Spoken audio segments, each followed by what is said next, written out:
Mga kababayan, mabuhay. Ako sila ng #WalkWithLan at ngayon sa gitna ng mga bagyo at baha na sumasalanta sa ating bayan, may isang kwento na mas malakas pa sa unos, ang kwento ng katotohanan na lumalaban sa kasinungalingan.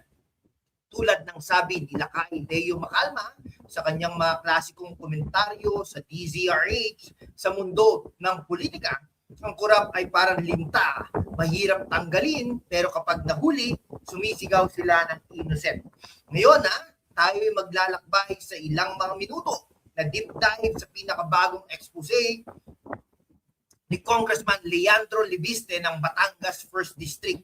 Ito'y hindi basta chismis, kundi factual, in-depth na pagsusuri na may halong satire at wit. Para sa inyo, mga OFW at kabataan na laging naghahanap ng katotohanan, shoutout sa mga taga-Pilipinas na lumalaban sa traffic at korupsyon, sa US na nag-overtime para sa pamilya, sa Canada na nagpapainit ng malamig na taglamig, sa Australia na nag-i-enjoy sa beach pero iniisip ang bayan, sa Great Britain na umiinom ng tea habang nanonood, sa UAE na nagpapakahirap sa disyerto, sa Italy na kumakain ng pasta at naghihintay ng update, sa Japan na maagang gumising para sa trabaho, sa Denmark at Germany na efficient tulad ng kanilang trains, at sa Hong Kong na busy sa city lights. Kayo ang dahilan kung bakit tayo lumalaban. Mag-subscribe na, i-like at hit that bell para hindi kayo mawala sa susunod na bomba. At sumali na sa YouTube membership para sa mga exclusive content at mas malakas na boses natin. Mga kawok, sa gitna ng kasinungalingan, ang katotohanan ng unang dinudurog. Pero kasama kayo, mga kawok, kaya nating itindig ang tama. Sumali na sa aking YouTube membership. Sama-sama, panatilihin nating malaya at walang takot ang boses natin para sa bayan. Salamat sa inyong solid na suporta. Mag-subscribe na sa #WalkWithLan, YouTube channel membership at maging bahagi ng ating masiglang laban. #laban para sa katotohanan, #WalkWithLan. Mga kawok, simulan natin sa basics, pero with a twist of satire ala Leo Macalma. Si Congressman Libiste, ang batang kongresista mula Batangas, ay hindi basta politiko. Siya ay parang modernong bayani na may solar power background. Literally, dahil sa kanyang renewable energy ventures. Pero ngayon, siya ay nasa gitna ng isang bribery scandal na nagkakahalaga ng 3.13 million. Ayon sa factual reports mula sa PhilStar at Inquirer, noong August 2025, nahuli ang DPWH engineer na si Engineer Noel Calalo sa isang entrapment operation. Bakit? Dahil sinubukan niyang suhulan si Libiste para tigilan ang probe, pigilan ang probe sa mga depektibong flood control projects sa Batangas. Imagine, mga kababayan, ang pera na dapat para sa dige at drainage nauwi sa pulsa ng mga big fish. Tulad ng sabi ng aking Saturday, ang DPWH projects ay parang magic show. Maraming pera na nawawala pero walang totoong resulta. Abracadabra at bigla na lang may mansyon ang kontraktor. Sana all. Okay, in-depth tayo Ang proyekto ay para sa flood mitigation. Okay? Pero ayon sa ebidensya, overpriced at substandard. Okay, si Libiste bilang chairman ng House Committee on Good Government ay nag-iimbestiga at boom, bribery attempt. Factual, filed na ang charges sa Batangas Prosecutor's Office for direct bribery under RA 3019. Anti-Graft and Corrupt Practices Act yan, mga kaibigan. Para sa mga kabataan, ito ay lesson. Ang korupsyon ay hindi old news. It's happening now at kailangan nating bantayan.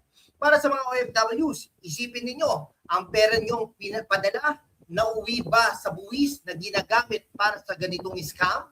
Shoutout ulit sa mga taga-US at Canada, kayo na nagpapadala ng remittances. Deserve nyo ng malinis na gobyerno. Bago tayo magpatuloy, mga kawok, habang iniisip nyo ang laban na ito, bakit hindi kayo mag-shop sa YouTube Shopping via Shopee at Lazada? para sa inyong home essentials tulad ng mga durable na kitchenware at beddings para sa komportableng pahinga pag uwi nyo sa Pilipinas. At para sa mga adventurous youth at OFWs, check out ang Honda ADV 160. Perfect na scooter para sa city rides o vlogs. At speaking of vlogs, grab those vlogging products like tripods, microphones, at action cams para maging content creator kayo rin. Shop now, support local, at tulungan ang ekonomiya, no? Habang lumalaban tayo. Ngayon, ang juicy part. Sino ang big fish na tinutukoy ni Congressman Leviste? Factual mula sa reports. It's former Batangas 2nd District Representative Eric Buhain. 2nd District, di ba 1st District yon? Ayon sa Leviste's press con, si Calalo ay pawn lamang. At si Buhain ang mastermind sa mga anomalies sa DPWH projects. Si Buhain ay parang isda sa aquarium ng politika. Mukhang harmless, pero kumakain ng lahat ng budget. In-depth analysis tayo mga kaibigan. Si Buhain, dating congressman, ay may koneksyon sa contractors na nag-handle ng flood projects. Ayon sa Philstar, sinabi ni Leviste na si Buhain ang tunay na beneficiary ng bribery attempt. Anong ebidensya? Recorded conversations at documents na nagpapakita ng overpricing mula 100 million pesos projects na nauwi sa 150 million pesos cost ng walang dahilan. Okay, ito'y systemic mga kaibigan, issue sa DPWH kung saan 20 to 30% ng budget ay nawawala sa kickbacks ayon sa historical data mula World Bank reports on Philippine infrastructure. Bakit hanggang ngayon walang full audit para sa mga kabataan? Ito'y call to action. Gamitin ang social media para mag-demand ng transparency para sa mga OFW sa UAE at Japan. Compare nyo sa inyong bansa. Sa UAE strict anti-corruption. Sa Japan, honor system. Dapat ganun din sa Pilipinas. Encourage ko kayo mag-subscribe para sa more exposés like this at join the membership para sa behind the scene facts. Okay, deep dive tayo sa probe. Noong August 25, 2025, nahuli si Calalo sa act ng pagbibigay ng marked money sa isang intermediary ni Leviste. Si Leviste mismo ang nag-set up ng entrapment with FBI. Parang teleserye mga kaibigan, may twist, may betrayal, at may big reveal. Pero dito, ang kontrabida hindi scripted, totoong corrupt. Bago ang arrest, sinabi raw ni Calalo kay Leviste, Sir, may mas malaki pa rito. At boom, ibinulgar ang Buhain link. Ang projects ay para sa Agoncillo at Lemery areas na laging binabaha. Pero ayon sa inspections, ang dike ay manipis, material subpar. Under RA 3019, pwedeng 6 to 10 years kulong para sa corruption of public officials.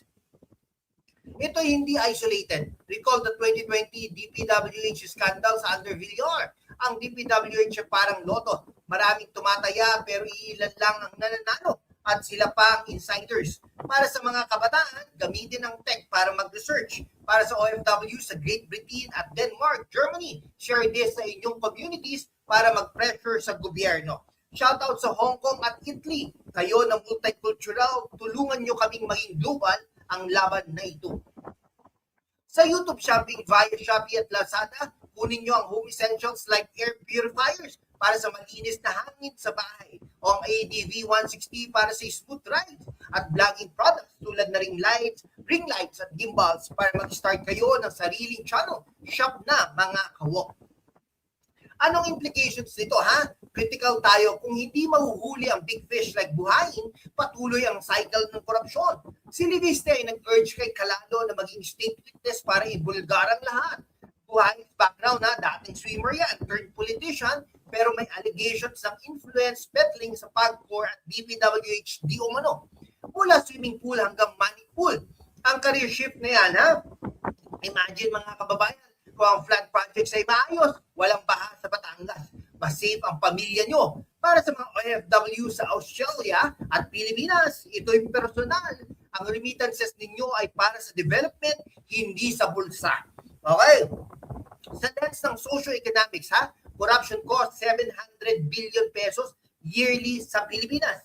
Ayon sa estimates, konting social commentary tayo. Ang politika ay parang sari-sari store. May sukli pero madalas short change ang bayan.